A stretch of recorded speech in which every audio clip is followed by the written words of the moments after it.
Vamos a ver entonces el síndrome nefrótico. El síndrome nefrótico, en primer lugar, no es un proceso inflamatorio, por ello no es una glomerulonefritis. En segundo lugar, siempre ten en cuenta que es un problema crónico. Son problemas subagudos algunas veces y en su mayoría de los casos crónicos. El síndrome nefrótico se define básicamente por una triada: la proteinuria pesada, que en el adulto es mayor de 3.5 gramos al día por 1.73 metros de superficie corporal, y en el niño esta proteinuria es mayor de 40 miligramos por kilo hora, ¿no?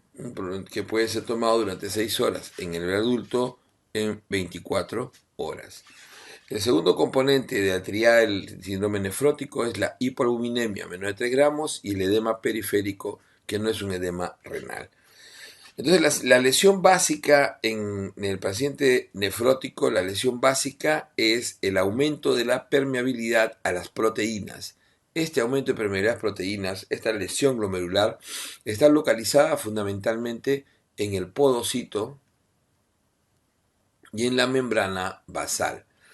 La membrana basal, con su electronegatividad, contiene fundamentalmente la albúmina, y esta albúmina es, ¿no?, en la mayoría de los casos, cuando se pierde esta capacidad de la membrana basal de contener la albúmina, se tiene una proteinuria muy selectiva.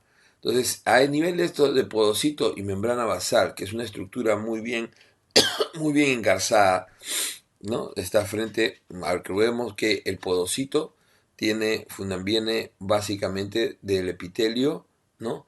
De este epitelio que tenemos, ¿no?, pegado al vaso sanguíneo, ¿no?, el epitelio visceral. Y este epitelio visceral, ¿no?, tiene esas prolongaciones llamadas podocitos.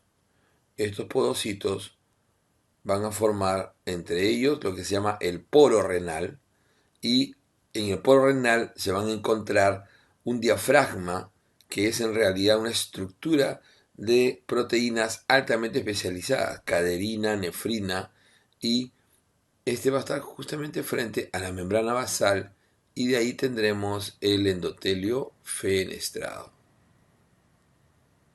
Entonces, cualquier depósito subendotelial o subepitelial de anticuerpos o complejos inmunes afectarán al podocito y a la membrana basal.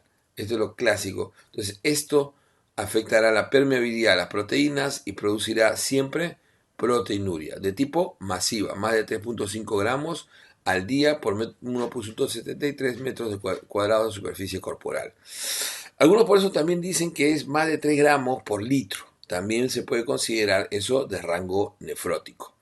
Entonces, esta proteinuria hace que las proteínas bajen, fundamentalmente la proteína albúmina.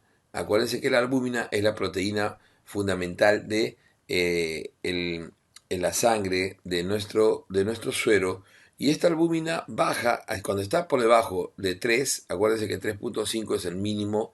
Cuando está por debajo de 3, va a generar una caída de la presión ongótica importante en el plasma, el cual provocará transudación capilar y por lo tanto edema.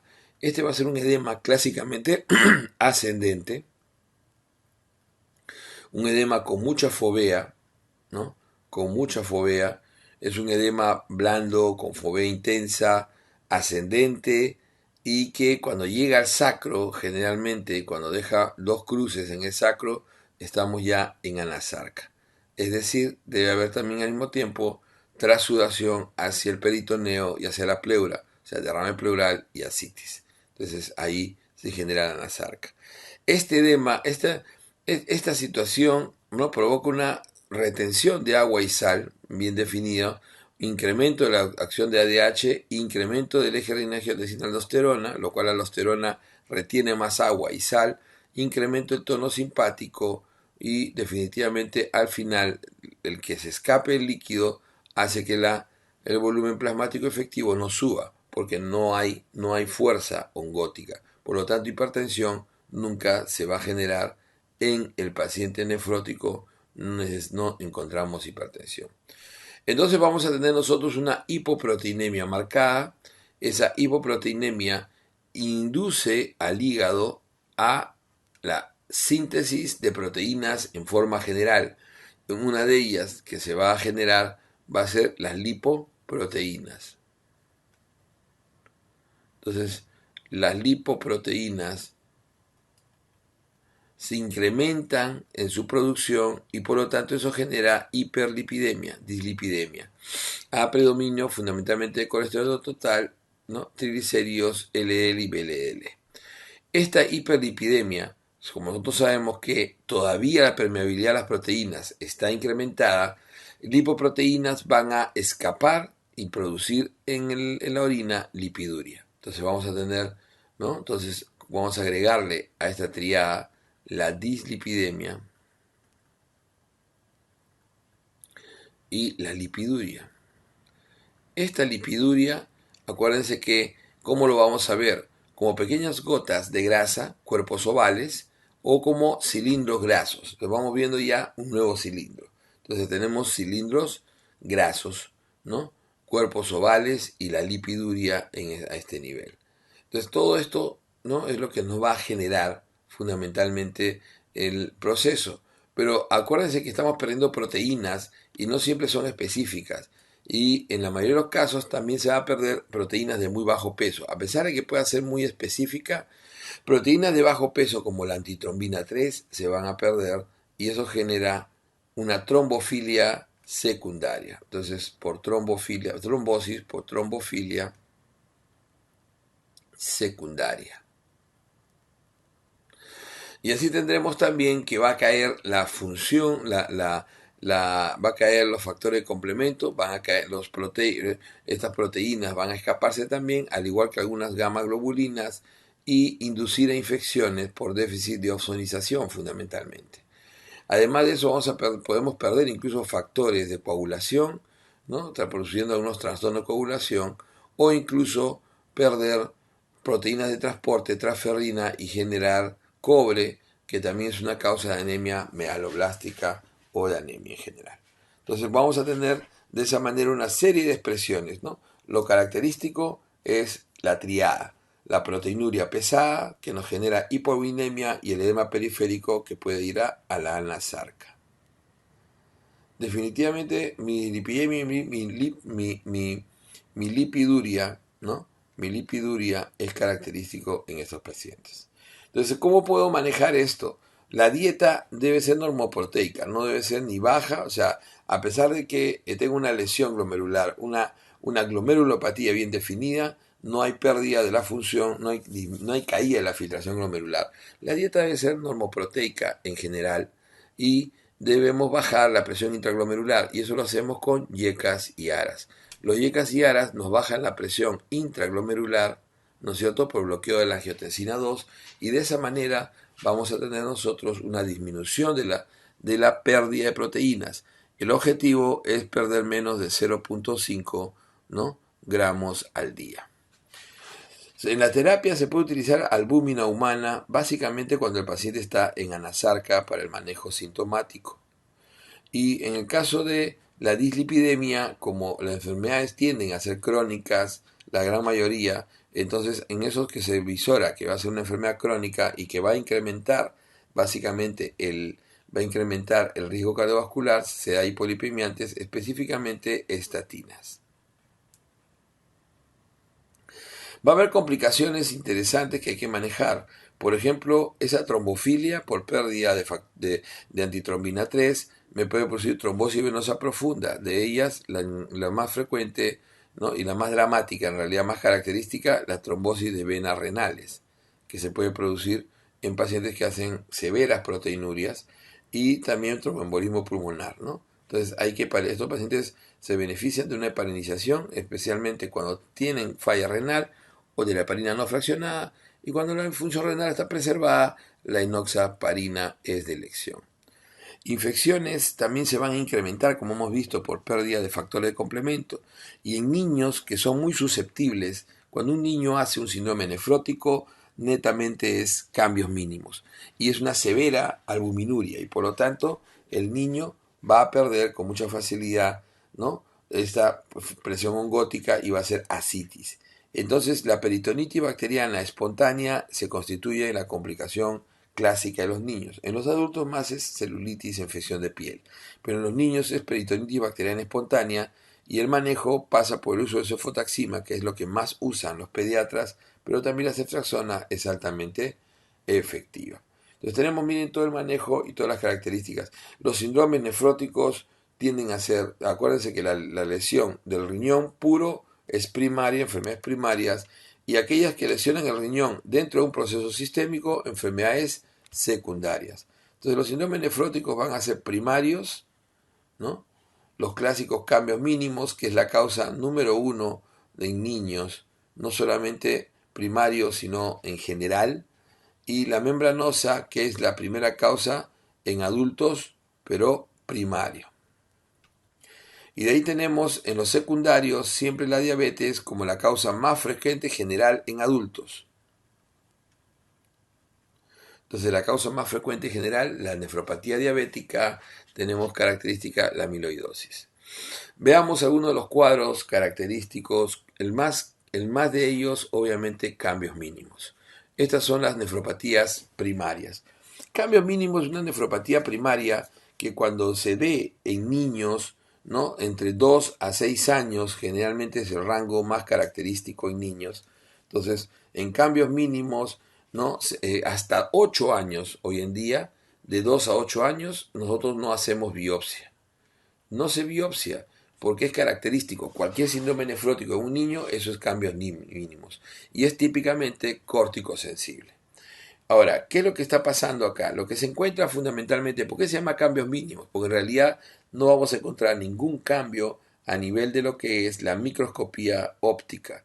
Entonces, en la microscopía óptica uno encuentra todo normal. Microscopía óptica normal, inmunofluorescencia normal, y lo que vamos a ver en la microscopía electrónica es fusión podocitaria.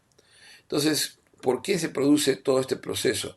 Entonces, lo que se ha visto es que en cambios mínimos hay una inhibición podocitaria en el cual hay una pérdida de la carga electronegativa. Entonces, se pierde la carga electronegativa. Recuerden que la membrana, ¿no?, el podocito y la membrana dan esta carga electronegativa fundamentalmente en la membrana basal. Entonces, la pérdida de esta carga electronegativa hace que uno haga, por eso es típicamente albuminuria en cambios mínimos.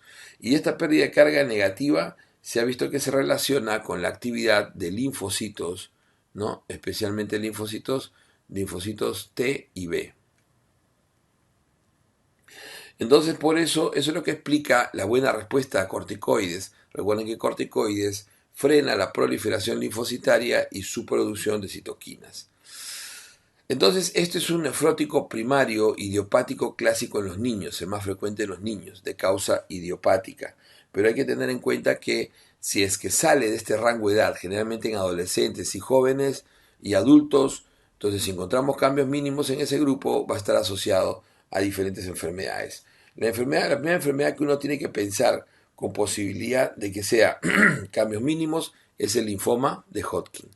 De ahí tenemos la nefritis intersticial alérgica como una causa, ¿no?, la nefritis tubulointersticial alérgica como una causa aguda de daño por AINES, por ejemplo, ¿no? Daño por AINES, ¿no? Nefritis tubulointersticial aguda por AINES, por rifampicina, por interferón, muy característico con AINES. Es uno de los daños que hace AINES. Ya hemos visto uno, que es la falla renal aguda por desregulación. Esta es una segunda falla por AINES, fundamentalmente por nefritis intersticial aguda. También puede producirse una nefritis intersticial alérgica por picaduras de insectos, también pueden generarnos esto. Este por eso es lo que se suele llamar la típica nefrosis lipoidea. Es muy raro, pero los cambios mínimos, ¿no?, suelen a veces, en algunos pacientes, pueden también transformarse en glomerulonefritis, en glomerulopatía, esclerosis focal y segmentaria. También tener en cuenta esa posibilidad. La función renal, como decíamos, es normal, y estos pacientes básicamente lo que vamos a ver es, ¿no?, lo característico en un niño es ver, ¿no?, un descenso del complemento y En una mala evolución, generalmente vamos a ver un fracaso renal en los pacientes, lo cual sería bastante raro. Generalmente la mayoría de los pacientes evolucionan bien, son muy córtico-sensibles, y un 70% puede recibir y vuelven a recibir generalmente prednisona, pues vuelven a recibir corticoides y en algunos casos inmunosupresión. Fundamentalmente cambios mínimos, buen pronóstico. Mientras que en el adulto la membranosa es la número uno de las causas primarias en el adulto. Recuerden que la causa número uno en general es nefropatía diabética. La membranosa es básicamente un depósito subepitelial, de complejos inmunes y de anticuerpos fundamentalmente a nivel membrana, extramembranoso, perimembranoso, epimembranoso o transmembranoso. Todos estos son términos fundamentalmente utilizados por patólogos. Al final es lo mismo, el paciente hace un síndrome nefrítico por estos depósitos subepiteliales y este es una glomerulonefritis generalmente causante, ¿no? Causante de síndrome nefrótico más frecuente, ¿no? Primario en el adulto. Suele verse en forma idiopática en mayores de 40 años y ancianos. Por lo tanto, siempre hay que hacer antes de poder declararlo idiopático, que es lo más frecuente, hay que asociarlo en un 30%, puede estar asociado a algunas enfermedades, específicamente neoplasias ocultas. Lo primero que tenemos que descartar son neoplasias ocultas, básicamente tumores sólidos paraneoplásicos como el cáncer de pulmón, recuerden siempre pulmón, colon, ¿no? Típicamente colon, estómago, renal, ¿no? Pulmón, colon, estómago, incluso el mismo riñón son de las causas que suelen producir como tumores sólidos, ¿no? Paraneoplásicos que pueden producir este tipo de problema. Después hay que descartar enfermedades autoinmunes. De las enfermedades autoinmunes que hay que tener en cuenta está lupus, Hashimoto, AR, enfermedad mixta del tejido conectivo, siempre acordarse, ¿no? Entonces, lupus, Hashimoto, enfermedad mixta del tejido conectivo. Adicionalmente a eso tenemos también el paciente que puede hacerlo por infecciones, básicamente hepatitis B y en el caso de infecciones también hepatitis C, ¿no? Estos son los más frecuentes. También se ha visto asociado a sífilis, a paludismo, lepra, incluso, ¿no? Y quiste hidatídico. También hay que tener en cuenta que podría asociarse a medicamentos y algunos tóxicos. Por ejemplo, también se ha asociado a medicamentos como captopril, penicilamina, sales de oro. Y también se presenta de nuevo post-trasplantado. Es la glomerulopatía primaria que se puede presentar de nuevo en un post-trasplantado. Entonces tienen que tener en cuenta estas causalidades. Fundamentalmente no olvidarse neoplasias ocultas como lo principal que hay que descartar, las autoinmunes, de ellos lupus, como decíamos, enfermedad mixta del tejido conectivo, Hashimoto, y las infecciones, hepatitis, fundamentalmente. Entonces el tratamiento suele ser medianamente efectivo y el paciente, ¿no? Puede responder a inmunosupresores y corticoides, ¿no?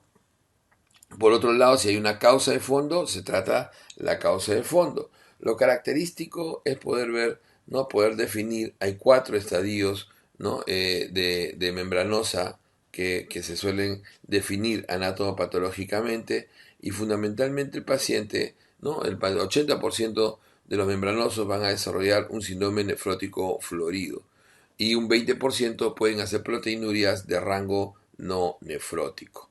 Entonces tratan fundamentalmente manejo del síndrome en los agresivos, corticoides más ciclofosfamida, generalmente en los agresivos, cuadros agresivos se da corticoide más ciclofosfamida y por lo general el trasplante tiene poca recidiva, tiene buena evolución membranosa. Vamos a ver ahora la número 2 en ambos, o sea, número 2 tanto en el caso de niños y adultos como primaria. Y tenemos la esclerosis focal y segmentaria. ¿Por qué le llaman focal y segmentaria? Segmentaria porque solamente coge una parte del glomérulo. Entonces, este es el glomérulo, ¿no? Y solamente una parte está esclerosada, generalmente el 25%. Y lo otro, ¿por qué focal? Focal tiene que ver con el número de glomérulos comprometidos. Si es menor del 50% de los glomérulos que estamos viendo, eso es focal.